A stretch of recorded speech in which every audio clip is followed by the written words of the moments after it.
നവരാത്രി ആഘോഷ നിറവിലായ കൊണ്ടൂരിൽ വൻ തിരക്കാണ് അനുഭവപ്പെടുന്നത്. പതിനായിരക്കണക്കിന് മലയാളികളായ ഭക്തർ സംസ്ഥാനത്തിന്റെ വിവിധ ഭാഗങ്ങളിൽ നിന്നായി ഇവിടെ എത്തിക്കൊണ്ടിരിക്കുകയാണ്. നാളെ ഉച്ചയ്ക്ക് 1 മണിയോട് കൂടിയാണ് ദേവിയുടെ പുഷ്പരഥോത്സവം. 300 ലക്ഷത്തിൽ മണിക്ക് പുഷ്പരഥോത്സവം നടത്തുമ്പോൾ ഇവിടെ മൂകാംബികാംബയുടെ സന്നിധി ഭക്തജനസാഗരമായി മാറും. ഇപ്പോൾ ക്ഷേത്രത്തിലെ മുഖ്യ അർച്ചന കൂടിയായ രാമചന്ദ്ര നഹിക നമ്മോടൊപ്പം ചേരുന്നു. അദ്ദേഹം കൊല്ലൂരിലെ നവരാത്രി ആഘോഷ പങ്കുകൂടിയാണ്. എന്തൊക്കെയാണ് ഇത്തവണത്തെ ആഘോഷത്തിന്റെ ನಮಸ್ಕಾರ ಎಲ್ಲ ವೀಕ್ಷಕರಿಗೆ. ಮೂಕಾಂಬಿಕಾ ಕ್ಷೇತ್ರ ಅನ್ನೋದು ಒಂದು ಕ್ಷೇತ್ರ. ಈ ಕ್ಷೇತ್ರದಲ್ಲಿ ನಿತ್ಯೋತ್ಸವ ಮತ್ತು ವಾರೋತ್ಸವ, ಪಕ್ಷೋತ್ಸವ, ಮಾಸೋತ್ಸವ, ಷಾಣ್ಮಾಸೋತ್ಸವ, ವಾರ್ಷಿಕೋತ್ಸವ ഇങ്ങനെ എല്ലാ വിധമായിട്ടുള്ള ഉത്സവങ്ങളും. ഇത് ഷാൺമാസികോത്സവ ആയിട്ട് പേര് ഇതിന്റെ. എന്നാൽ ശരന്നവരാത്രി ഉത്സവാണ്. ഈ ശരത് കാലത്തിൽ വരുന്ന ഈ ആരാധനയ്ക്ക് നവരാത്രി ആരാധനയായിട്ട് ഇതൊരു വലിയ ഉത്സവമാണ്. 10 ദിവസത്തിന്റെ ദേവി ആരാധനയ്ക്കുള്ള ഒരു ദിവ്യ ദിവസങ്ങളാണ് ഇത്. വിശേഷമായിട്ടുള്ള ഫല കിട്ടുന്ന ദിവസങ്ങളാണ്. ഇത്തവണത്തെ നവരാത്രി ആഘോഷത്തിന്റെ പ്രത്യേകത എന്താണ്? ഈ കൊല്ലത്തിലേതല്ല, എല്ലാ കൊല്ലത്തിലും പ്രത്യേകതയുണ്ട്. ഈ ക്ഷേത്രത്തിൽ പ്രത്യേകത എന്നാൽ ഡാമരി തന്ത്ര പ്രയോഗത്തിൽ ഇവിടെ പൂജ അമ്മയ്ക്ക് 1ാമത്തെ ദിവസം യോഗനിദ്രജ ദുർഗയായിട്ട് യോഗനിദ്രയിൽ അമ്മ ജനിക്കുക, പിന്നെ അസുര സംഹാരത്തിന് വേണ്ടി സങ്കല്പത്തെ ചെയ്ത സ്വരൂപം. 2ാമത്തെ ദിവസം ദേവജാതയായിട്ട്, ദേവതകളെല്ലാം ഒന്നിച്ച ദിവസമാണ് ദേവജാത ദുർഗയായിട്ട്. 3ാമത്തെ ദിവസം മഹിഷാസുര മർദ്ദിനിയാണ്, മഹിഷന മർദ്ദന ചെയ്ത ദിവസമാണ്. 4ാമത്തെ ദിവസം ധൂമ്രഹ ദുർഗയാണ്.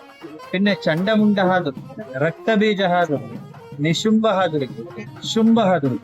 അങ്ങനെ ഇന്ന് നിശുംഭ ദുർഗയായിട്ട് ആരാധനയാണ് 8ാമത്തെ ദിവസം. അങ്ങനെ ഡാമരി തന്ത്ര പ്രയോഗമായിട്ട് ആ കൽപ്പോക്ത പൂജയാണ് ഇവിടെ നടക്കുന്നത്. ഇനി ഒരു കൽപ്പോക്തമുണ്ട്, അത് കാത്യായനി തന്ത്രം. പ്രഥമം ശൈലപുത്രീതി, ദ്വിതീയം ബ്രഹ്മചാരിണി, തൃതീയം ചന്ദ്രകണ്ഠേതി, കുഷ്മാണ്ഡേതി ചതുർത്ഥകം, പഞ്ചമം സ്കന്ദമാതേതി, ഷഷ്ടം കാത്യായനീതി ച, സപ്തമം കാലരാത്രിശ്ച മഹാഗൗരി ചാഷ്ടമം, നവമം സിദ്ധിദാത്രി అని. അതല്ല ഇവിടെ യോഗ നിദ്ര ദേവജാതയായിട്ട് കൽപ്പോക്ത പൂജാരാധനയാണ്. ഈ വർഷ 22ാം തീയതി തുടങ്ങിയിട്ടുണ്ട്. കലശസ്ഥാപന ആര്യ ശങ്കരാചാര്യ ആ മണ്ഡപത്തിൽ നവരാത്രി കലശസ്ഥാപനയായിട്ടുണ്ട്. ഇപ്പൊ ഇന്ന് അഷ്ടമിയാണ്, ദുർഗാഷ്ടമിയായിട്ട് പ്രസിദ്ധി. ഭക്തജനങ്ങളെല്ലാം ദുർഗയ്ക്ക് നിവൃത്തിയാവുന്ന ദിവസമാണിത്. ഉള്ളില് ദുർഗാ ഹോമം ചെയ്തിട്ടുണ്ട് ഭക്തജനങ്ങൾക്ക് വേണ്ടി. നാളെ നവമിയാണ്. നവമി പ്രയുക്തമായിട്ട് ഉള്ളില് ചണ്ഡിക ഹോമമുണ്ട്. ചണ്ഡികയായിട്ട് എല്ലാ ജീവരാശികൾക്കും മംഗളം കൊടുക്കുന്ന ദേവത്തെ സർവമംഗലയാണ്. അത് മൂകാംബിക. ആ ഭാവത്തില് ഉള്ളില് ചണ്ഡിക ഹോമമുണ്ട്. എല്ലാ ഭക്തജനങ്ങളുടെ ജീവിതത്തില് അമംഗല നിവൃത്തിയായിട്ട് മംഗലപ്രാപ്തിയാവാൻ വേണ്ടി. അത് കഴിഞ്ഞിട്ട് മഹാപൂജ മഹാശിവേലി കഴിഞ്ഞിട്ട് 1:15 ധനുർലഗ്നത്തില് ദേവി രഥോത്സവത്തില് ഉത്സവം. ആ ദിവ്യ ദർശനം നമ്മൾ എടുത്താല് പുനർജന്മം ഇല്ലാന്നിട്ട് ശാസ്ത്രം പറയും. അങ്ങനെ ആ ദിവ്യ ഉത്സവം നാളെ 1:15 നാളെ നവമിയാണ്. മറ്റന്നാളെ ദശമി, വിദ്യാദശമി, വിജയദശമി എന്നിട്ട് പേരുണ്ട്.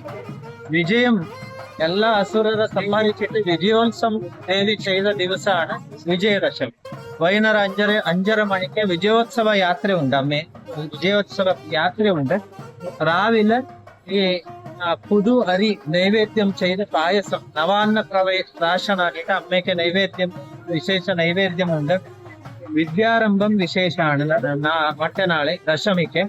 അങ്ങനെ ഈ 10 ദിവസത്തിന്റെ ശരൽക്കാലത്തിൽ നടക്കുന്ന ഈ ആരാധനയിൽ പങ്കെടുത്താൽ അമ്മ എല്ലാ ധനധാന്യ പുത്രാദികൾ ഞാൻ അനുഗ്രഹിക്കാനിട്ട് അമ്മ പറഞ്ഞിട്ടുണ്ട്.